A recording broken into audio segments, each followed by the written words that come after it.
မင်္ဂလာပါခင်ဗျာဒီနေ့ AR ရဲ့တီးသန့်အင်တာဗျူးအစီအစဉ်မှာတော့ AA ခေါင်းဆောင်ဗိုလ်ချုပ်ထွန်းမြတ်နိုင်ကိုဖိတ်ခေါ်ထားပါတယ်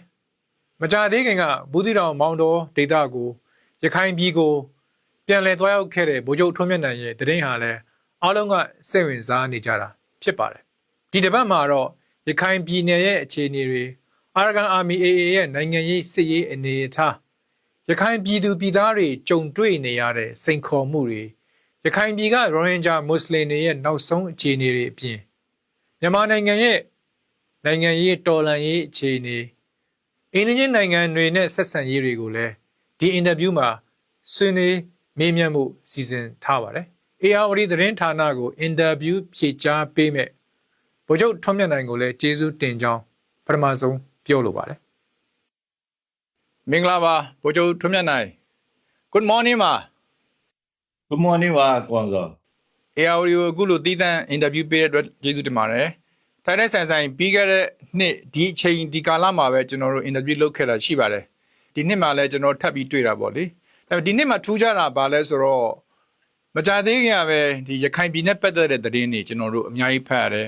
။ရခိုင်ပြည်နောက်ဆုံးအခြေအနေတွေပေါ့။အဲ့ဒီမှာထူးခြားဆုံးသတင်းပုတ်အများစုကစိတ်ဝင်စားတယ်။အများစုစိတ်ဝင်စားတယ်ဆိုတာပြည်တွင်းမှာရောပြည်ပမှာရော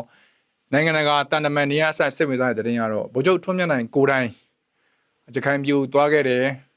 မောင်းတော့မှာရှေးအောင်ဗလီတစ်ခုပြန်ဖွင့်ပေးခဲ့တယ်ဒေသခံနေနဲ့တွေ့ဆုံတယ်ဒီသတင်းတွေပေါ့နော်ဒီသတင်းတွေကကျွန်တော်တို့အားလုံးအတွက်စိတ်ဝင်စားကြကောင်းတဲ့သတင်းဖြစ်နေတယ်အဲ့တော့ပြေးမေးစရာလည်းကျွန်တော်ဒီ interview မှာအများကြီးရှိမယ်လို့ထင်ပါတယ်ဆိုတော့ပထမဆုံးစပြီးမေးချင်တာကရခိုင်ခေါင်းဆောင်တယောက်အနေနဲ့အေးခေါင်းဆောင်တယောက်အနေနဲ့ရခိုင်ပြည်နယ်ကိုပထမဆုံးပြန်တဲ့အခါမှာခံစားရတဲ့စိတ်ခံစားမှုနဲ့ကျွန်တော်တို့ဒီ interview စကြရင်ကောင်းမှထင်ပါတယ်အဆင်ပြေပါတယ်ကောင်းပါတယ်ဆိုတော့ရခိုင်ပြည်ပြန်သွားတဲ့အခါမှာဘယ်လိုခံစားရလဲဘာတွေမြင်ခဲ့ရလဲဒေသခံလူတွေတုံ့ပြန်မှုကဘယ်လိုရှိတယ်လဲမသိဟုတ်ကဲ့ဒီရခိုင်ကိုယ့်ရဲ့ဇာတိမြေပြန်ဖို့အရေးနဲ့ပတ်သက်ပြီးမှကျွန်တော်ဒီရခိုင်ကနေထွက်လာတဲ့နေ့ကလေးက day 1 ကလေးကနေစဉ်းစားထားတဲ့အရန်ကြီးမားတဲ့ကျွန်တော်တို့တော်လှန်ရေးခီးရဲ့လက်ကြောင်းတစ်ခုဖြစ်ပါတယ်ဒီခီးစဉ်မတိုင်ခင်ကျွန်တော်တို့ကြိုတင်ပြင်ဆင်မှုတွေအများကြီးပေါ့ပြောရမယ်ဆိုရင်ဒီအထုတက်ဖွဲ့တွေကိုနှစ်ချီပြီးမှကြိုတင်ပြင်ဆင်လေ့ကျင့်တာတွေကအစားပေါ့ဘယ်နေရာမှာဘလို့ဆိုတဲ့ဟာမျိုးဘာကြောင့်လဲဆိုတော့ကျွန်တော်တို့ဒီ1980ကျော်ကနေရခိုင်တော်လှန်ရေးကောင်းဆောင်တွေကဒီလန်ခီးမှာပဲကြာရှုံးခဲ့ကြတာတွေပေါ့ပေးဆက်ခဲ့ရတာအများကြီးရှိတယ်ဒါကြောင့်ကျွန်တော်တို့အများကြီးပြင်ဆင်ခဲ့တယ်ဆိုတော့ဒီဟာကတော့တော်လှန်ရေးကလည်းမပြီးသေးဘူးဆိုအတိအကျပြောဖို့တော့ခက်တာပေါ့တချို့ဟာတော့ပြီးမှပြောဖို့ခြံထားရအောင်မယ်တကယ်ကိုကျွန်တော်တို့အောင်မြင်နဲ့လာခဲ့ကြတယ်ဒီရခိုင်ကိုယ့်ရဲ့ဇာတိမြေကိုခြေချတဲ့ချိန်မှာတော့တကယ်မိုးတွင်းပေါ့6လပိုင်း6ရက်တကယ်အမတ်တရားလည်းဖြစ်တာပေါ့ဒီကိုယ့်ရဲ့ဇာတိမြေခြေချတဲ့ချိန်မှာဒီကိုယ့်ရဲ့ဒီပင်လေပြင်ကဖြတ်လာတဲ့လေပြေလေညင်းလေးတွေပေါ့အဲ့ဒီအရသာလေးတွေကစားဖို့တကယ်ကျွန်တော်တို့အတွက်ဆိုရင်ထူးခြားပါတယ်ပြီးမှဒီကာလကကျွန်တော်တို့ဒီရခိုင်ပြည်သူတွေရဲ့အခက်အခဲဆုံးကာလတွေဖြစ်တယ်ပြီးမှတိုက်ပွဲတွေအနေနဲ့ဆိုရင်လည်းအရင်ပြင်းထန်တဲ့တိုက်ပွဲတွေကိုဆင်နွှဲနေရတယ်ဆိုတော့ပြည်သူတွေရဲ့အခက်အခဲတွေနဲ့အတူတဘောရက်တည်ပြီးမှဒီကျွန်တော်တို့ရဲဘော်တွေနဲ့အရင်ကတည်းကလည်းအတူပါပဲဒါပေမဲ့ဒီတနေတဲ့တမိုးတဲ့အောက်ပေါ့နော်ဒီနေရာမှာရက်တည်ပြီးမှဒီအခက်အခဲဆုံးအခြေအနေတွေကိုရုန်းကန်မယ်အတူတဘောတိုက်ပွဲပေါ့ဝင်မယ်ဆိုတော့ခံစားချက်နဲ့ပြည်သူတွေတက်လည်းအားရှိတယ်ရဲဘော်တွေတက်လည်းအရင်အလွန်အင်မတန်မှတန်ဖိုးရှိတဲ့ဒါကျွန်တော်တို့သမိုင်းရဲ့ခြေလှမ်းတစ်ရပ်ဖြစ်ပါတယ်ဆိုတော့ဒီရခိုင်ပြည်ကိုဘယ်လိုပြန်သွားလဲဆိုတဲ့အကြောင်းကတော့ကျွန်တော်တို့ဒီတော်လှန်ရေးပြီးသွားပြီဆိုရင်တော့ကျွန်တော်ဒီအကြောင်းနဲ့ပတ်သက်ပြီးအများကြီးလေ့လာရမယ်ဖတ်ဆရာစာအုပ်တွေလည်းရှိလာမှာပေါ့နော်ဆိုတော့ကျွန်တော်တို့ဒီကနေပြီးတော့ရခိုင်ပြည်ပြန်ရောက်သွားတဲ့ရခိုင်ခေါင်းဆောင်တယောက်အနေနဲ့ရဲ့ခေါင်းဆောင်တယောက်အနေနဲ့ဒီကပြည်သူတွေပြည်ထဲမှာရှိတဲ့ပြည်သူတွေကလည်းအတော်အံ့ဩဝမ်းသာကြတာကျွန်တော်တို့တွေ့ရပါတယ်စစ်တပ်အတွက်ကလည်းအလွန်အံ့ဩစရာကောင်းတဲ့သတင်းတစ်ပုဒ်ဖြစ်တယ်လို့တခြားအတိုက်အခံခေါင်းဆောင်တွေတ တခြားတိုက်ခံအဖွဲ့တွေတော်လိုင်းတက်ဖွဲ့တွေအတွက်လည်းဒါဟာအော်တိုကိုအန်သိစံကောင်းတဲ့သတင်းတစ်ပုဒ်ဖြစ်တယ်ပေါ့နော်ဆိုတော့ရခိုင်ပြည်မှာဒီနေ့ဖြစ်နေတဲ့သတင်းတွေကအများကြီးပါပဲအဲ့တော့ကျွန်တော်ထပ်ပြီးမေးချင်တာပါလဲဆိုတော့ဒီရခိုင်ပြည်နယ်တည်ငြိမ်ရေးကအလွန်ကိုအရေးကြီးတယ်ရခိုင်ပြည်အတွက်အေအေရဲ့မဟာဗျူဟာမြောက်တဲ့စီမံကိန်းတွေပေါ့ဗိုလ်ချုပ်ထွန်းမြတ်နိုင်အောင်အားလုံးတည်ထားကြအများစုကတည်ထားခဲ့တာပါလဲဆိုတော့လုပ်ငန်းစဉ်တွေကိုချမှတ်တဲ့အခါမှာအကောင့်ထဲပေါ်တဲ့အခါမှာသူသိတဲ့ခြေတံလုံနေပေါ့နော်မနစ်ကကျွန်တော်လုပ်ခဲ့အင်တာဗျူးမှာဒီအာရခ dream နဲ့ပတ်သက်ပြီးတော့ရခိုင်အိမ်မက်နဲ့ပတ်သက်ပြီးကျွန်တော်တို့အာရခအိမ်မက်နဲ့ပတ်သက်ပြီးတော့ကျွန်တော်တို့မေးတဲ့အခါမှာစစ်ရေးနိုင်ငံရေးပြန်လည်ထူထောင်ရေးအတွက်အများကြီးပြင်ဆင်နေတယ်ဆိုတာကိုကျွန်တော်တို့ပြောခဲ့ပါတယ်တကယ်ပြင်ဆင်နေတဲ့ဆိုတဲ့ဟာကိုလည်းကျွန်တော်တို့တွေ့ခဲ့ရတာရှိပါတယ်အခုဆိုရင်ရခိုင်ပြည်ပြန်သွားခဲ့ပြီဒီလိုက်ကလူတို့နဲ့တွေ့တယ်ဒါအပြင်ဟလာခုနရှေးအောင်ဗလီတစ်ခုကိုဟလာဗလီတစ်ခုကိုပြန်ပြီးတော့ဖွင့်လှစ်ပေးခဲ့တယ်တစ်ချိန်တည်းမှာပဲနောင်လာမဲ့လဆိုရင်နိုင်ငံတကာအကူအညီတွေလည်းတစ်ဖက်ကန်းကိုရောက်နေတဲ့ဘင်္ဂလားဒေ့ရှ်ကိုရောက်နေတဲ့ဟလာဒီမွတ်စလင်ရိုဟင်ဂျာတွေအတွက်အကူအညီရပ်ဆိုင်းတော့မယ်ဆိုတဲ့ဒီနေ့ထွက်လာတယ်ပေါ့နော်ဆိုတော့သူတို့တွေပြန်လာဖို့သူတို့ရဲ့ peaceful repatriation လို့ခေါ်တဲ့ dignified repatriation ပေါ့နော်အဲ့ဒါတွေကိုလည်းနိုင်ငံတကာတောင်းဆိုနေတဲ့အချိန်ကြီးလည်းဖြစ်ပါတယ်အဲ့ဒါတွေနဲ့ပတ်သက်ပြီးတော့ဗိုလ်ချုပ်ထွန်းမြတ်နိုင်ကဘာတွေစီစဉ်ဆောင်ရွက်ထားတာရှိပါသလဲကျွန်တော်တို့ဒါရခိုင်ဒေသတစ်ခုရဲ့အခြေအနေကိုထောက်ပြီးပြောဆိုခြင်းထက်မြန်မာတနိုင်ငံလုံးအခြေအနေရောကမ္ဘာကြီးအခြေအနေပါတစွန်းတစပေါ့အများကြီးတော့ထက်မပြောတော့ပါဘူးဒီဘင်္ဂလားဒေ့ရှ်နိုင်ငံအနေနဲ့ဆိုရင်တော့ဒီဒုက္ခသည်တွေကိုပြန်လေပို့ဆောင်ရေးကဒါပထမဦးစားပေးပဲသို့တော့ကျွန်တော်တို့မြန်မာနိုင်ငံထဲမှာဆိုရင်ပြည်တွင်းစစ်တွေဖြစ်နေတယ်ပြည်တွင်းစစ်နဲ့တွဲပါလာတဲ့ငတ်မော့ခေါင်းပါမှုတွေတခြားပြဿနာတွေအများကြီးရှိနေတယ်ဒါကဒီပြဿနာကိုဖြေရှင်းဖို့ဆိုတာကကျွန်တော်တို့အတွက်ပထမဦးစားပေးဒီဒုက္ခတွေကပ်မှာလည်းပဲဒီကမ္ဘာပြဿနာတွေနဲ့ဆက်ပြီးမှအရင်လိုမျိုးအလှငွေတွေမရလာတော့ဘူးဆိုတော့ဒုက္ခတွေကိုလက်ခံထားတဲ့အိမ်ရှင်နိုင်ငံကလည်းသူ့အထုပ်ကြီးကိုဒီဖက်ကိုပြန်ပို့ဖို့အတွက်အရင်လောနေတာ။ဒါမဲ့ဒီကိစ္စကဒီတကဘာလုံးကလူသားချင်းစာနာမှုဆိုင်ရာကိုအခြေပြုပြီးမှဒီကူညီထောက်ပံ့နေတယ်။ဘာပဲလုပ်လူအခွင့်အရေးလူသားချင်းစာနာမှုဆိုတဲ့ဟာတွေကိုအခြေခံပြီးစဉ်းစားတာဖြစ်တယ်။ဒီမှာကစစ်ပွဲတွေဖြစ်နေတယ်လုံခြုံရေးကဘာမှမရှိဘူးဒီအသက်မွေးဝမ်းကြောင်းမှုဆိုင်ရာအရာတော်၎င်းနိုင်ငံရေးအရာဒီဖြည့်ရှင်းဖို့အလားအလာအခြေခံကောင်းတွေလည်းရှိမနေဘူးဆိုတဲ့အချိန်မှာဒီလူတွေကိုရန်ပုံငွေမရှိတော့လို့စစ်ဖြစ်နေတဲ့ဒေသကိုအတင်းအဓမ္မတွန်းပို့ဖို့ဆိုတာကလူသားချင်းစာနာမှုအခြေခံမှုမှာရက်တည်ပြီးမှစဉ်းစားတာလားဘာကိုရက်တည်ပြီးမှစဉ်းစားတာလဲဆိုတဲ့ကအစမိခွန်ထုတ်စရာတွေအများကြီးရှိနေပါတယ်ဆိုတော့ဒီဒေတာစစ်ဖြစ်နေတဲ့ဒေတာစစ်ဖြစ်နေတဲ့ဒေတာကိုပြန်ပို့ဖို့ဒီဟာနဲ့တပြိုင်တည်းမှာပဲဒီစစ်သွေးကြော့ဒီအရန်လှုပ်ရှားမှုတွေအရင်ထပ်ပို့ပြီးမှပြင်းထန်လာတဲ့ကိစ္စတွေပေါ့အဲ့ဒါကိုလည်းပဲဒီနယ်စပ်မှာရှိနေတဲ့လုံခြုံရေး institution တချို့က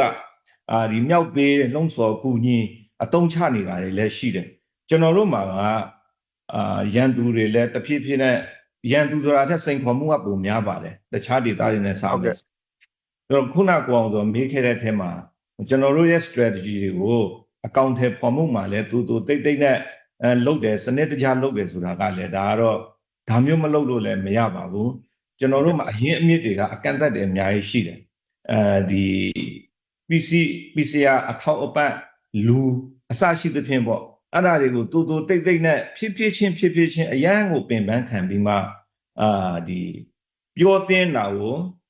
ပြောနိုင်တဲ့လောက်ပြောပြီးမှလုံနိုင်တာအကုန်လုံးကိုကျွန်တော်တို့ကမရက်မနာလုပ်ရတဲ့အခြေအနေမျိုးဖြစ်ပါတယ်ဆိုတော့ဒီနေဆက်မှာဖြစ်နေတဲ့ကိစ္စတွေကိုကင်တွယ်တဲ့အချိန်မှာလည်းပဲအထုတတိထားရတာပေါ့ကျွန်တော်တို့ကအရင်တုန်းကဆိုရင်ဌာနချုပ်ကအဝေးမှာရှိတယ်အဝေးကနေပြီးမှဤပညာအကူအညီနဲ့စီမံခန့်ခွဲတယ်ဒီအချိန်မှာဟာခွက်တချို့ရှိတယ်ဥပမာအောက်ခြေမှာရဲဘော်တွေရဲ့စီကံတေဝတ်မှုတွေတတ်မှုအဆင့်တွေရဲ့ညွန်ကြားချက်အတိုင်းတော့လှုပ်ကြရတာမှဟာခွက်တွေရှိတယ်အဲ့ဒါတွေကိုကိုကအနိကဆိုတော့ပို့ပြီးမှအနိကဥဆောင်မှုပေးလို့ရတာပေါ့ ဥမာပလက်ဝဒေတာမှာဖြစ်နေတဲ့နားလည်မှုလွဲမှားနေတဲ့ကိစ္စတွေဘူးတိတော်မောင်တော်ဒေတာမှာဖြစ်နေတဲ့နားလည်မှုလွဲမှားနေတဲ့ကိစ္စတွေကိုအနိကဥဆောင်မှုကွက်ကဲမှုတွေပေးနိုင်တဲ့အနေအထားဖြစ်တော့တာပေါ့ကျွန်တော်တို့ဒီဩဂတ်လ30ရက်နေ့ကလုပ်ခဲ့တဲ့ဒီမွတ်စလင်လူကြီးတွေပေါ့ဘာသာရေးကောင်းဆောင်တွေပြီးမှသူတွေအရက်ဖက်လူကြီးတွေကျွန်တော်တို့နဲ့ရဲဘော်ရဲဘက်တွေနဲ့လုပ်တဲ့အစည်းအဝေးကြတော့ဒါနိုင်ငံသားနဲ့အခွင့်အရေးနဲ့တာဝန်ပြီးတော့ဒီပြဿနာတွေဖြစ်နေတဲ့တကယ်အဆုံးဖြတ်ကာလတွေမှာတမိုင်းရဲ့မှန်ကန်တဲ့ဖက်မှာရက်တည်ဖို့ဆိုတာအရင်အရေးကြီးတယ်ဆိုတဲ့ကိစ္စတွေကိုအလေးအနက်ထားပြီးမှအခြေလေးဆွေးနေကြတာပေါ့ကျွန်တော်တို့ဒီလွတ်မြောက်ရေးတိုက်ပွဲဆင်နွှဲနေတဲ့အချိန်မှာဒီစကားမတွေရဲ့အတုံးချခံလုပ်ပြီးမှတမိုင်းရဲ့ဆန့်ကျင်ဖက်မှာမရက်တည်အဲ့ဒီရက်တည်ချက်တွေဘလို့ရှိတယ်ပေါ့အခွင့်အရေးကိုတောင်းဆိုတယ်ဆိုရင်အခွင့်အရေးဆိုတာကတောင်းဆိုတယ်ဆိုတာတာဝန်တိတိနဲ့လုပ်เสียရှိတာကိုလုပ်ပြီးဆိုရင်ဒါကတကူတကတောင်းဆိုเสียတော့မလို့ဘဲနဲ့အလိုလက်ထဲကိုရောက်လာဖို့လိုတဲ့ကိစ္စတွေကိုကျွန်တော်တို့ထောက်ပြဆွေးနွေးကြပါတယ်သူတို့ဘက်ကလည်းပဲဖြစ်ခဲ့တဲ့ကိစ္စတွေနဲ့ပတ်သက်ပြီးမှဘယ်လိုပေါ့ပြီးတော့ကျွန်တော်တို့ဘက်ကအထူးတလေထောက်ပြခဲ့တာကဒီနှစ်ပေါင်း80ကျော်လောက်ကာလထဲမှာဒီမွတ်စလင်နဲ့ရခိုင်နဲ့လူမျိုးရေးဘာသာရေးပဋိပက္ခတွေအကျဉ်းပေါင်းများစွာဖြစ်ခဲ့တဲ့အတွက်ဒီတန်တရားတွေခံစားချက်တွေနာကျင်မှုတွေရှိခဲ့တယ်သို့တော့ဒီအာရခတက်တော်ရဲ့ဥဆောင်မှုအောက်မှာဒီဒေသတွေရောက်လာကြတဲ့ကတခါမှကျွန်တော်တို့လူမျိုးရေးဘာသာရေးပဋိပက္ခဆိုတာမရှိတော့ဘူးဆိုတဲ့အရှိတရားကိုထောက်ပြတာပေါ့အခုခင်ဗျားတို့ကျွန်တော်တို့ဘာသာရေးလူမျိုးရေးပဋိပက္ခမရှိဘူးနေဆက်ဒေသမှာစစ်သွေးကြောလှုပ်ရှားမှုတွေကြောင့်လုံခြုံရေးအစီအမံတွေကြောင့်တင်းကျပ်ပေမဲ့ဒီဖက်မှာရခိုင်ပြည်အလဲပိုင်းမွတ်စလင်တွေနဲ့ရခိုင်တွေအတူတကွနေတဲ့ဒေသမှာရောင်းဝယ်ဖောက်ကဆက်ဆံရေးတွေရဲ့တိုးတက်မှုပကတိအခြေအနေတွေကိုထောက်ပြရင်းနဲ့ဒါတွေကဘာကြောင့်လဲဒီဟာတွေကိုကျွန်တော်တို့ဆက်ပြီးပိုကောင်းအောင်စူးစမ်းကြမယ်ဆိုတဲ့ဟာကိုသဘောတူညီမှုတွေအဲ့ဒီအချိန်မှာတော့ဒီသူရဲ့သာသနာရေးကောင်စီကနေပြီးမှ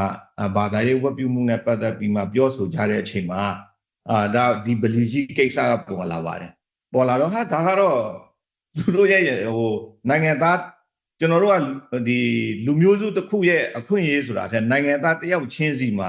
ရပိုင်ခွင့်နဲ့နိုင်ငံသားတယောက်ချင်းစီရဲ့တာဝန်တွေကိုထောက်ပြရင်းနဲ့ဒါကနိုင်ငံသားတွေရတဲ့အခွင့်အရေးပဲဒါကဖွင့်ကိုဖွင့်ရမယ်သို့တော့ဒီဗလီကိုဖွင့်ပြီးဆိုခဲ့ရင်ဒီဗလီဘောပကအဖွဲ့နဲ့အစ္စလမ်သာသနာရေးကောင်စီပေါ့ကျွန်တော်တို့ရခိုင်ဒေသရခိုင်အာရခဒေသကနေဟုတ်ကဲ့ဒီဘာသာရေးအစွမ်းရောက်မှုတွေနဲ့တခြားသောရည်ချက်တွေအတွက်အတုံးချခံမဖြစ်အောင်တိတိကျကျတော့ထင်းချောင်းပေးဖို့လိုပါတယ်ဆိုတာကိုတော့ကျွန်တော်တို့မှားခဲ့ပါတယ်ကျန်တာတော့ဒီစီစီလုံးလုံးနဲ့သဘောတူညီမှုတွေကိုကျွန်တော်တို့ချနိုင်ခဲ့ဆိုတော့ဗိုလ်ချုပ်ထွန်းမြတ်နိုင်ပြောသွားတာကတော့အခုကနဦးမှာ reception ဒီ ground reception လို့ပြောကြပါတော့ဗောနော် ground reception ကတော့ကောင်းတယ်လို့ပြောလို့ရတာပေါ့ဒါနောက်ပိုင်းမှာတော့ဒီတက်ပို့ပြီးတော့အခြေတည်လာနိုင်တယ်တည်ငြိမ်ရေးပိုရလာနိုင်တယ်တစ်ချိန်တည်းမှာလက်သက်တရားခံတွေကနေပြီးတော့ခုနစစ်သွေးကြဆိုတဲ့စကားလုံးကိုကျွန်တော်ပြန်ပြီးမေးချင်တာပေါ့နော်ဒါတွေနဲ့ပတ်သက်ဒီ militancy တွေပို့ပြီးတော့များလာအောင်အဖက်ဖက်ကနေဖန်ကြီးနေတဲ့သူတွေရှိတယ်ဆိုတော့လက်သက်တရားခံတွေရောဘယ်သူတွေလို့ဗိုလ်ချုပ်ထွန်းမြတ်နိုင်သုံးသပ်ထားတာရှိတယ်လေသိထားတာရှိတယ်လေလက်တရားခံတွေကတော့လက်ကတစ်ခုလည်းမဟုတ်ပါဘူးလက်တွေကအများကြီးရှိတယ်ဒီဟာကဒီကိုဝန်ကိုလက်နဲ့မွေးခဲ့တာကတော့စကမပါပဲအဲ့ဒီချိန်ကတော့စကစပေါ့ဒီကျွန်တော်တို့ဘူးတိမြန်မာစစ်ကောင်စီပေါ့ဟုတ်ကဲ့အဲ့ဒီတုန်းကတော့မြန်မာစစ်ကောင်စီပေါ့အဲ့ဒီတုန်းကကျွန်တော်တို့ကဘူးတိတော်မောင်တော်ဒေတာကိုအပြီးပိုင်တင်တော့မယ်ဆိုတဲ့ကာလပေါ့အဲ့ဒီချိန်မှာသူကငကိုကလေးကစထားပြီးသားဟာကိုပို့ပြီးမှဒီလူစုတာတို့တင်တန်းပေးတာတို့ပြီးပြင်ဒီအယူဝါဒမိုင်းတိုက်တာပေါ့ဒီဒေသရခိုင်တွေနဲ့မဆိုင်ဘူးအဲ့လိုမျိုးအပြောအဆိုတွေကအစသူရော်သားတွေကိုပြောပြီးမင်းတို့တိုက်ပြင်မင်းတို့အခွင့်အရေးတွေပေးမယ်နိုင်ငံသားပေးမယ်ဆိုတဲ့ဟာတွေနဲ့ပို့ပြီးမှမီးမွေးပြီးလှုပ်တာဒါမဲ့သူတို့မတားနိုင်ခဲ့ပါဘူးဒီလူတွေကလည်းစကားမောက်အရန်ယုံလို့လည်းမဟုတ်ဘူးအခွင့်အရေးပေါ်နေပြီးဒီအခွင့်အရေးကိုယူမယ်ဆိုပြီးမှယူခဲ့တာဆိုတော့သူတို့ထွက်ပြေးတော့တဲ့အချိန်မှာဒီဘင်္ဂလားလုံခြုံရေး institution တွေမှာတာဝန်ထမ်းဆောင်နေတဲ့အရာရှိတချို့ကဒီ militancy ကိုဒီအားပေးတဲ့ငကိုအခမ်းကရှိပြီးသား အဲ့ဒီအဖွဲ့တွေကိုစကားမကတင်တန်းပေးလက်နက်တက်ဆင်ဟာတွေကိုကြေကြေပြန့်ပြန့်မလုပ်ခင်ကတည်းကဟိုဖက်ကမ်းမှာ RSO ကိုသူတို့ကကောက်မွေးထားပြီးသားပထမဆုံးသူတို့က RSO ကိုမွေးခဲ့တယ်သုံးမတဲတော့ ARSA ဆိုတာဖြစ်လာတယ် ARSA ကိုမွေးတဲ့အချိန်မှာ ARSA အင်အားကြီးလာတဲ့အချိန်မှာဒီမူရေးနဲ့ရာဇဝတ်ခိုင်းတွေကိုကြေပြန့်လာတဲ့အချိန်မှာသူမွေးတဲ့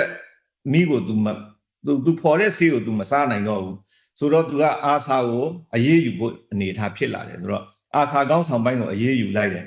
ပြီးမှ RSO ကိုပြန်ပြီးမှစင်မော်ကိုတင်းတယ်စင်မော်တင်ပြီးမှသူကကျွန်တော်တို့ကိုဖိအားပေးတယ်မင်းတို့ဒီအဖွဲ့တွေနဲ့ပူးပေါင်းဆောင်ရွက်ပါဒီအဖွဲ့တွေကမင်းတို့ရဲ့ပုံရံသူကိုတိုက်မှာပဲဆိုပြီးမှကျွန်တော်တို့ပုံစံအမျိုးမျိုးနဲ့ဖိအားပေးတာပေါ့မင်းတို့ဟိုကျွန်တော်တို့မှလည်းပဲကျွန်တော်တို့ရဲ့အကြက်တွေအများကြီးရှိတယ်သူကသူ့ရဲ့ဟိုနိုင်ဖဲပုံစံမျိုးနဲ့ကင်ပြီးဖိအားပေးတယ်ပြီးမှဒီသူ့ရဲ့သူမွေးထားတဲ့ဒီ RF ဗာလဲ RSO တို့တခြားဒီအဖွဲ့အစည်းတွေနဲ့ပေါင်းလုပ်ပြီးမှဒီတိုက်ခိုင်းတာပေါ့ကျွန်တော်တို့ကအဲ့ဒီအဆိုပြုချက်ကိုလက်မခံခဲ့ပါဘူးဒီဟာအတွက်လည်းသူ့မှာဒီအညိုတေးတယ်ထားတာတွေရှိခဲ့တယ်အခုလည်းပဲဒီဟာတွေပါပဲကျွန်တော်တို့အဲ့ဒီ data တစ်ခုလုံးကိုထိန်းချုပ်လိုက်တဲ့အချိန်မှာသူကအဲ့ဒါကိုအရင်မနာလို့မချွတ်စိမ့်ဖြစ်တာပေါ့သူအရင်ခံစားရတယ်အဲ့ဒီကိစ္စကိုကျွန်တော်တို့လက်ထဲမှာဒီ data ကိုထိန်းချုပ်ထားသည့်တိုင်အောင်ဒီဟာဟိုတရားဝင်မှုကိုသူကအောက်ခြေကနေတိုက်စားမယ်တိုက်ကွက်တွေနဲ့ပုံမှန်ဒီတိုက်ကွက်တွေပေါ်နေတော့တာပဲဒါကြောင့်ဒီစစ်သွေးကြောတွေကိုမွေးထားတဲ့လူတွေကဒီကိစ္စမှာသူတို့အချင်းချင်းတော့မိတ်ဆွေတွေတော့မဟုတ်ဘူးဒါပေမဲ့ဒီအခြေအနေမှာသူတို့အချင်းချင်းကဘုံအကျိုးတွေဖြစ်ထွန်းနေတယ်စကားမကလည်းပဲကျွန်တော်တို့ကိုနောက်ကျော်ကဝင်တိုက်တယ်ဆိုရင်ကျွန်တော်တို့ရဲ့စစ်ဦးကတစ်ဖက်ကိုလဲနေမယ်ဒီဟိုဖက်ချမ်းမှာရှိနေတဲ့စစ်သွေးကြောတွေကိုအားပေးတဲ့ဘင်္ဂလားစစ်အရာရှိတွေကလည်းပဲဒါမင်းတို့အေးတောင်တိုက်တော့တာပဲမင်းတို့လည်းတိုက်ပါအရင်တုန်းကဆိုရင်ဒီစစ်သွေးကြောခေါင်းဆောင်တွေကိုသူတို့ကလူတဆင့်ခံပြီးမှခေါ်တယ်ဒီရက်ပိုင်းကစပြီးမှကျွန်တော်တို့တည်င်းအတိအကျရှိတယ်နော်ဒီရက်ပိုင်းကစပြီးမှမင်းတို့တောင်ပြိုကိုတိုက်လို့မရရင်တောင်မှတောင်ပြိုရဲ့မြောက်ဖက်မှာရှိတဲ့နေရာတွေကိုမရရင်ရအောင်တိုက်ပါမရှိရင်ရှိတဲ့ဟာနဲ့ဝင်တိုက်ပါဆိုပြီးမှပြောလာတဲ့အတွက်မနေ့ညကစပြီးမှကျွန်တော်တို့စခန်းကိုဝိုင်းပြီးမှတိုက်နေတဲ့တိုက်ပွဲအခုထက်ထိဖြစ်နေတော့မယ်ခုနပြောသွားတဲ့အထက်မှာ ARSA တို့ RSO တို့ပြီးတော့ဒီမွတ်စလင်ပြည်သူစစ်ပေါ့အဲ့ဒါတွေကိုနှစ်ဖက်စလုံးကဘင်္ဂလားဒေ့ရှ်ဘက်ကရောမြန်မာစစ်တပ်ဘက်ကရောလက်နက်တပ်ဆင်ပေးပြီးတော့ဒီ militancy ပေါ့နော်ဒီစစ်သွေးကြွတွေနဲ့ဒီအခြေအနေကိုပို့ပြီးတော့ဆိုးဝါးအောင်ဖန်တီးနေတာပေါ့အဓိကသူတို့ရဲ့ target ကတော့ AA ပဲဖြစ်နေတာပေါ့ဟုတ်တယ်မလားတစ်ချိန်တည်းမှာပဲခုနကဗိုလ်ချုပ်ထွန်းမြတ်နိုင်ပြောခဲ့သလိုပဲဒီဒုက္ခသည်တွေပြန်လဲနေရာချရေးကိစ္စကိုလည်းနိုင်ငံတကာကတောင်းဆိုနေတာတွေရှိတယ်တစ်ချိန်တည်းမှာပဲ AA နဲ့ပတ်သက်ပြီးတော့လဲတကယ်ကိုဟာလာ AA နဲ့ပတ်သက်ပြီးတော့လဲ accusation တွေဆွဆွဲမှုတွေအခုတလောအတော်ကိုထွက်လာတာတွေ့ရတယ်မကြာသေးခင်ကပဲဘင်္ဂလားဒေ့ရှ်မှာ international conference ပေါ့နော်ဒီရိုဟင်ဂျာနဲ့ပတ်သက်တဲ့ international conference တခုလုပ်သွားတယ်အချိန်ခိုက်ဆိုသလိုပဲAA ရဲ့ဒီတပ်ဖွဲ့တွေရဲ့လူခွင့်ရေးချိုးဖောက်မှုတွေတပ်ဖြတ်မှုကိစ္စတွေထွက်လာတာကျွန်တော်တို့တွေ့ရပါတယ်ဆိုတော့ထန်းလျှောက်ခံဖြစ်စဉ်ကိစ္စတွေပေါ့နော်ဆိုတော့ဒီဒါတွေနဲ့ပတ်သက်ပြီးတော့ AA ဝိုင်းပြီးလက်ညှိုးထိုးလာတာတွေတွေ့ရတယ်ဒီ accusation တွေဒီလိုဆွဆွဲချက်တွေနဲ့ပတ်သက်ပြီးတော့ဗိုလ်ချုပ်ထွန်းမြတ်နိုင်ဘာတွေပြောချင်တာရှိလဲဟုတ်ကဲ့အခုကဒီနိုင်ငံတကာညီလာခံတွေဆိုတာကလည်းဘင်္ဂလားဒေ့ရှ်ရဲ့ဟိုအခုလက်ရှိယာယီအစိုးရခေါင်းဆောင်ဒေါက်တာယူနို့စ်ရဲ့ proposition ဖြစ်ပါတယ်သူတို့ကတော့အမျိုးမျိုးဒီသူက activist နောက်ခံကနေပြီးမှနိုင်ငံရေးစင်ပေါ်ရောက်လာတာဆိုတော့သူရဲ့ policy တွေကိုတင်ဆက်တဲ့အချိန်မှာ activist ဆန်တင်ဆက်တာတွေကိုကျွန်တော်တို့တတိထားမိတယ်နောက်လာမဲ့အင်းနဲ့မတိုင်ခင်မင်းတို့ဇာတိတွေကိုပြန်ရမယ်ဆိုတဲ့ဟာမျိုးပေါ့လက်ရှိမြန်မာနိုင်ငံရခိုင်ဒေသအခြေအနေနဲ့ဖြစ်နိုင်မှာလားမဖြစ်နိုင်မှာလားဆိုတာချက်သူ့ရဲ့ proposition ကိုပဲသူကစဉ်းစားပြီးမှတင်လာတယ်ပြီးမှဒီနိုင်ငံတကာညီလာခံတွေကိုလုပ်တယ်ဆိုတာကလည်းပဲအခုဒီဒုက္ခတွေအတွက်အလှငွေရန်ပုံငွေတွေကကျလာတဲ့အချိန်မှာဒီ issue ကိုတင်ဖို့လိုတယ်ဒီ issue ကိုတင်ပြီးမှသူကနိုင်ငံတကာဒိုနာတွေစီကနေရန်ပုံငွေရမယ်ပြန်ပြီးမှဒီသူတို့ရဲ့ strategy ကိုအကောင့်ထဲပေါ်ဖို့အတွက်ပေါ့repatriation ဆိုတာကတော့ပုံစံအမျိုးမျိုးနဲ့ပြောကြပါတယ် တချို့ကတော့တကက်ပြည်သူတွေကတော့ငင်းချမ်းတော်နဲ့ပြန်လာပြီးမှမြန်မာနိုင်ငံအပေါ်ကိုတစ္ဆာရှိတဲ့ဥပဒေကိုလိုက်နာတဲ့ငင်းချမ်းရေးကိုလိုလားတဲ့တာမန်ပြည်သူတွေရှိသလိုစစ်သွေးကြော့တွေကအကြံစီအမျိုးမျိုးနဲ့ဟို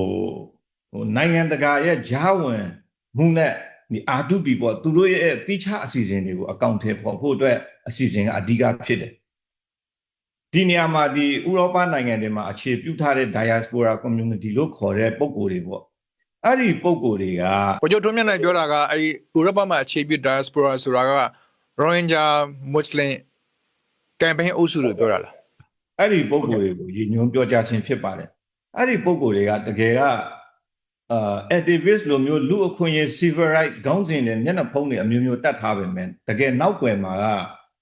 ဒီစစ်သွေးကြောအဖွဲ့တွေရဲ့အဓိကpolicy maker တွေဖြစ်ပါတယ်သူတို့ရဲ့online အတန်ဖိုင်တွေကအစကျွန်တော်တို့တွေ့မိတယ်ဒီလူငယ်တွေကိုဒေါ်လာ2000ပေးမယ်ခိုင်ဒေတာကိုဝင်တိုက်ပါအခုမင်းတို့ဒီမျိုးလုပ်ရတော့မယ်ကြံတဲ့ဟာတွေကအစပေါ့ကြေညာချက်ရေးတာတွေကအစသူတို့အခါတော်ပေး policy တွေကိုလမ်းညွှန်နေတဲ့ခေါင်းဆောင်တွေဖြစ်ပါတယ်ဒီလူတွေမှာကြတော့ဒုက္ခတွေပြန်ပို့ရေးဆိုတဲ့ကိစ္စကငြိမ်းချမ်းစွာနဲ့မြန်မာနိုင်ငံရဲ့ဥပဒေကိုလိုက်နာတဲ့တာမန်ပြည်သူတွေလိုမျိုးမဟုတ်ဘဲနဲ့လက်နက်ကင်ပြီးမှငါတို့ဝင်လာမယ်ပြီးမှဒါနိုင်ငံတကာအစီအမံနဲ့ဖြစ်ဒါအာတုပီကိုဖြစ်သူတို့ကထွင်မယ်ဆိုတဲ့ strategy ပဲရှိတယ်အဲ့ဒီရေမှန်းချက်ပဲရှိတယ်သူတို့ကအဲ့ဒီရေမှန်းချက်နဲ့အဲ့ဒီ strategy ကိုထပ်ပြီးမှအကောင့်ထဲပေါ်နေတာတယ်သူတို့အခုလုပ်နေတဲ့ဒီနိုင်ငံတကာညီလာခံဆိုတဲ့ဟာကိုကျွန်တော်တို့ကိုတဆင့်ခံပေါ့ဗျာသူ့ရဲ့နိုင်ငံတကာအဆက်အသွယ်တွေပေါ့တန်တမန်တွေကနေတဆင့်ဖြစ်နောက်ပြီးမှတချို့ဘင်္ဂလားဒေ့ရှ်နိုင်ငံကဒီကျွန်တော်တို့နဲ့အဆက်အသွယ်ရှိတဲ့လူတွေစီကပဲဖြစ်ပေါ့ဒီညီလာခံကိုကျွန်တော်တို့ကိုတတ်ဖို့အတွက်ထတာပေါ့ဒါပေမဲ့ကျွန်တော်တို့ကအရန်တတိထားတယ်ဒီဟာကိုကျွန်တော်တို့ကလူကိုယ်တိုင်တက်ရင်သူ့မှာအာသာချက်အားနည်းချက်ရှိတယ်သူတို့ကတော့တက်ဖို့ခေါ်တဲ့အချိန်မှာတက်ချင်းရဲ့အကျိုးကျေးဇူးတွေကိုသူကမက်လုံးပေးပြီးခေါ်တာပေါ့ဒါပေမဲ့တက်ရင်ဘာဖြစ်မယ်ပြီးတော့ဒီညီလာခံကိုစစ်သွေးကြွတွေက hijack လုပ်တော့မယ်ဆိုရင်ဒီညီလာခံရဲ့လားရာကငင်းချမ်းပြီးမှစီးလုံးတဲ့နိုင်ငံရေးအဖြစ်တွေထွက်လာမှာထက်စစ်သွေးကြွတွေရဲ့ထောင်ထားတဲ့အကွက်ကိုအဲ့ဒီလမ်းကြောင်းကိုဖြောင်းကြီးရောက်တော့မယ်အခုပထမညီလာခံကိုလုတ်တော့တာကိုကျွန်တော်တို့တောက်လျှောက် monitor လုပ်ကြည့်တယ်ဟုတ်ကဲ့လုတ်ကြည့်တော့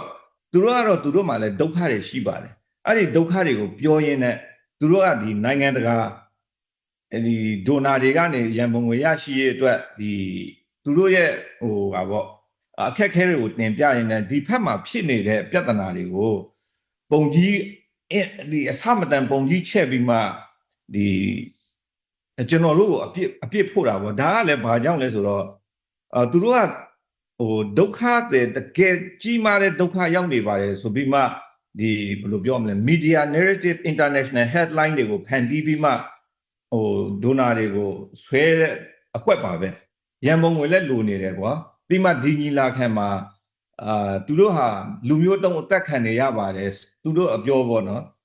genocide ဖြစ်နေပါတယ်ဆိုတာကိုပြနိုင်ပြီးမှပဲနိုင်ငံတကာရဲ့အကူအညီနဲ့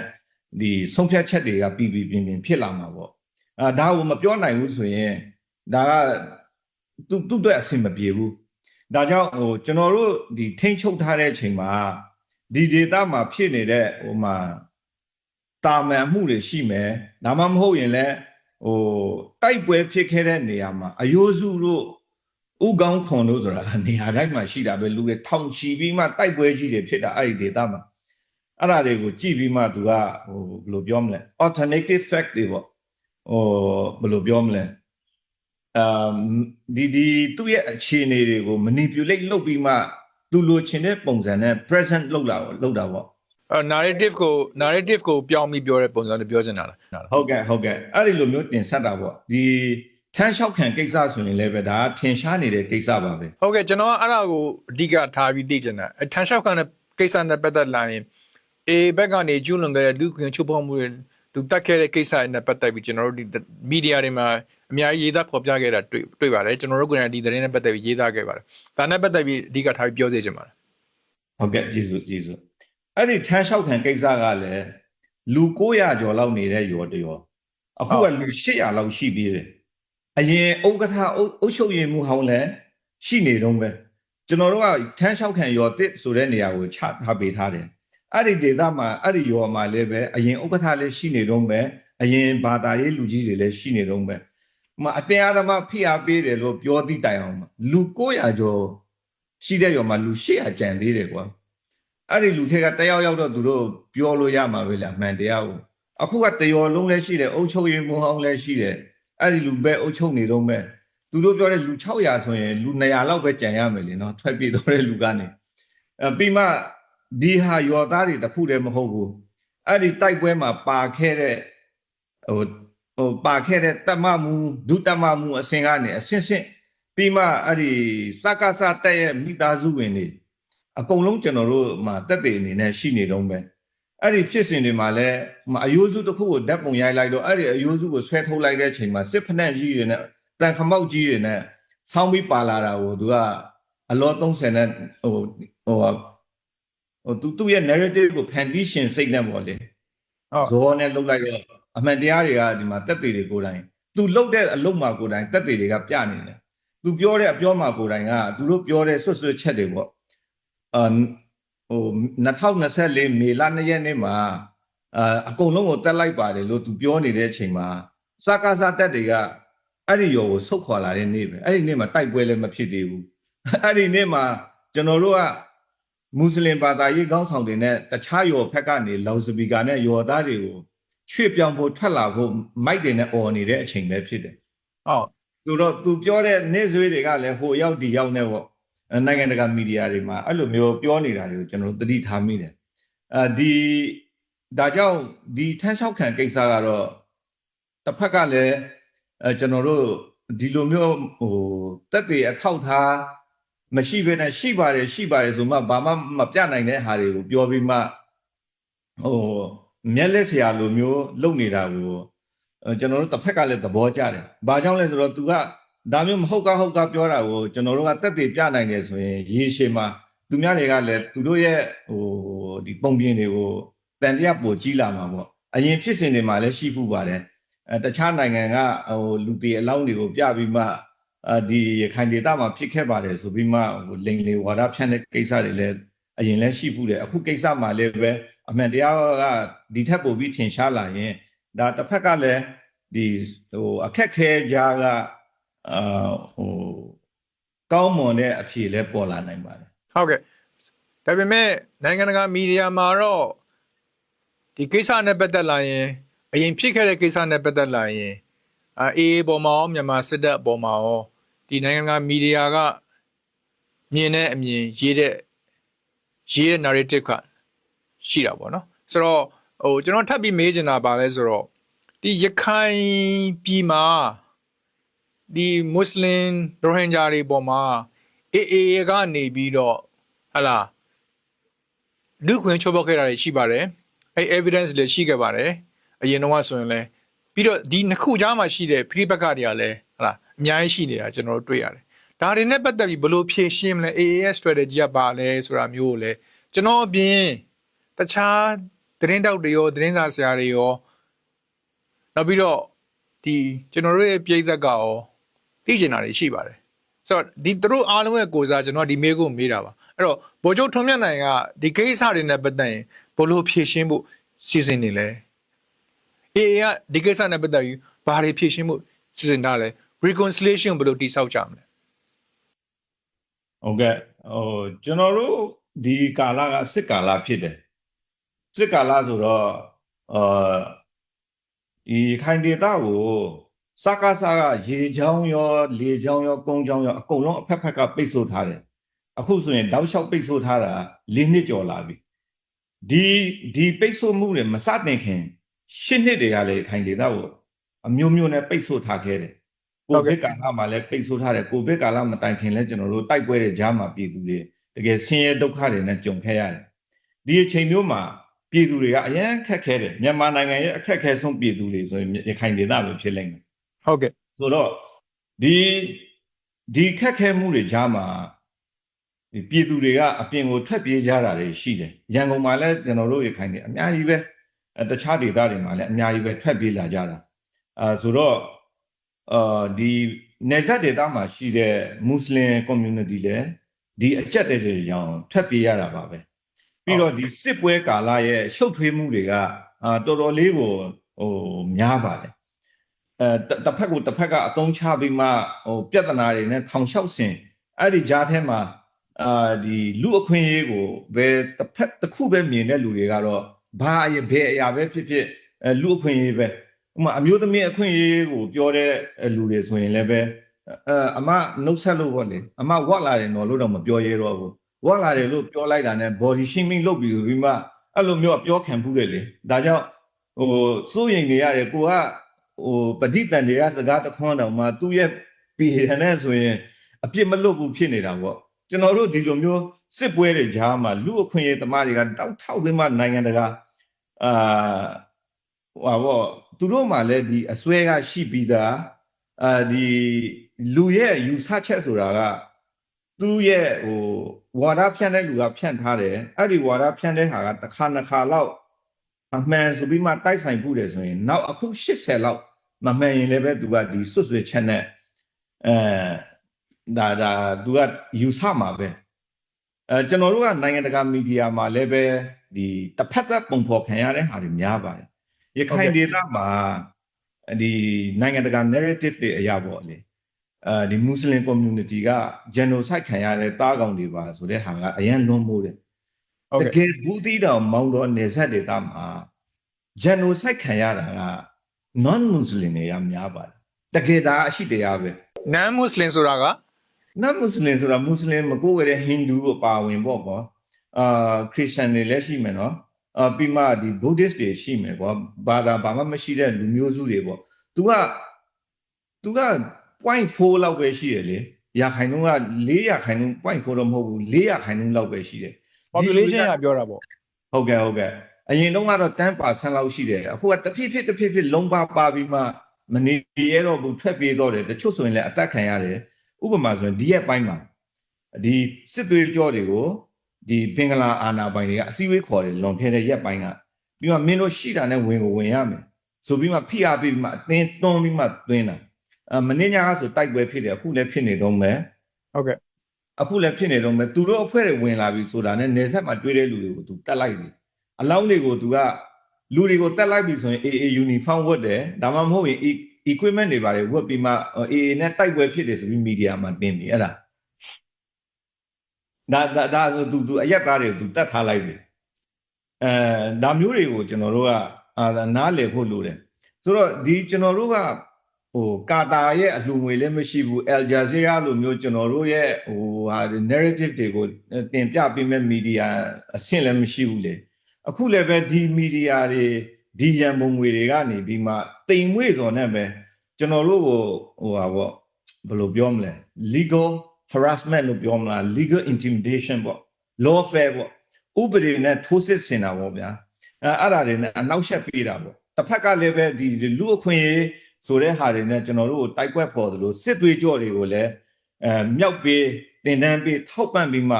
တကယ်well synchronized တကယ် comprehensive strategy နဲ့ကိုသူတို့ချဖို့တဲ့ခြေလှမ်းတွေကိုတင်လာတာတပြိုင်တည်းမှာနိုင်ငံတကာညီလာခံတွေလုပ်တယ်နိုင်ငံတကာညီလာခံမှာဥမာ ULA ထိန်းချုပ်ထားတဲ့အချိန်မှာရခိုင်ဒေသမှာမွတ်စလင်နဲ့ရခိုင်နဲ့လူမျိုးရေးဘာသာရေးပဋိပက္ခတစ်ခုမှမရှိတော့ဘူးဆိုတဲ့ဟာကိုသူတို့ဘယ်တော့မှမပြောဘူးပြီးမှဒီလူတွေနဲ့ဆက်ဆံရေးတိုးတက်လာတယ်ယုံကြည်မှုတွေတည်ဆောက်နေတယ်ပြီးမှကျွန်တော်တို့ဟာဒီမွတ်စလင် community အတွက်အခြေခံအကြဆုံးဖြစ်တဲ့ကျမ်းမာရေးပညာရေးနော်စာဝတ်နေရေးတွေအတွက်ဘလို့မရှိတဲ့ကြားကဘယ်လိုမျိုးကူညီဆောင်ရွက်နေလဲဆိုတာကိုဘာမှလုံးဝ ignore disregard လုပ်ပြီးမှဒီစစ်မြေပြင်မှာခုနပြောတဲ့စစ်သွေးကြောနဲ့အကုန်ရောပြောင်းပြီးမှကျွန်တော်တို့ကစစ်ဆေးရတယ်ဒီကိစ္စအင်မတန်ခက်ခဲတယ်ဒီလိုမျိုးဆွဆွဲမှုတွေကိုကဘာရဲ့မီဒီယာတွေကိုထိန်းချုပ်ထားတဲ့အမေရိကန်လည်းမရှောင်နိုင်ဘူးတရုတ်နိုင်ငံလည်းမရှောင်နိုင်ပါဘူးတခြားပြည်နိုင်ငံမှလည်းမရှောင်နိုင်ဘူးကျွန်တော်တို့ဆိုရင်ပို့ပြီးမှထိတာပေါ့မြန်မာနိုင်ငံမှာဆိုရင်ဘယ်ကောင်းဆောင်ပဲတက်တဲ့စစ်အုပ်စုကအာဏာကိုကင်ပြီးမှနိုင်ငံကိုအုပ်ချုပ်ရင်လည်းစစ်အုပ်စုကိုအဲ့ဒီပုံမှန်နဲ့ညီလူးမှာပဲ NLD ကခေါင်းဆောင်ကတက်လာရင်လည်း NLD ကိုလူးမှာပဲအဲ့ဒီပုံမှန်တွေတက်မှာပဲ NUG ကတကယ်လို့နိုင်ခဲ့တယ်ဆိုအောင်တော့တက်လာရင်လည်းသူလည်းဒါနဲ့ဆွဲချခံရမှာပဲဒါကြောင့်ကျွန်တော်တို့ဒါဆွဲချခံရတာတိတ်တော့မအံ့ဩဘူးဒါမဲ့အမှန်တရားကိုကျွန်တော်ယုံကြည်နဲ့ဆက်လက်ကင်တော့မယ်ဒီမွတ်စလင်နိုင်ငံသားတွေကိုတဆင့်ပြီးတဆင့်ပေါ့စောစောကပြောတဲ့အခွင့်အရေးနဲ့တာဝန်မြန်မာနိုင်ငံပေါ်ဘယ်လောက်သစ္စာရှိမလဲအာရခဒေသပေါ်မှာဘယ်လိုသစ္စာရှိမလဲငြိမ်းချမ်းမှုတဲ့ဘယ်လိုပူပေါင်းဆောင်ရွက်မလဲဆိုတဲ့အရာတွေကိုကျွန်တော်တို့ကဒီဟာလုပ်ပြီးမှငါတို့တိဆောက်ရအောင်အပြောထက်လက်တွေ့လုပ်ရအောင်ဆိုတဲ့ဟာတွေနဲ့ကျွန်တော်တို့ကယုံကြည်မှုတိဆောက်လို့ရှိနေပါတယ်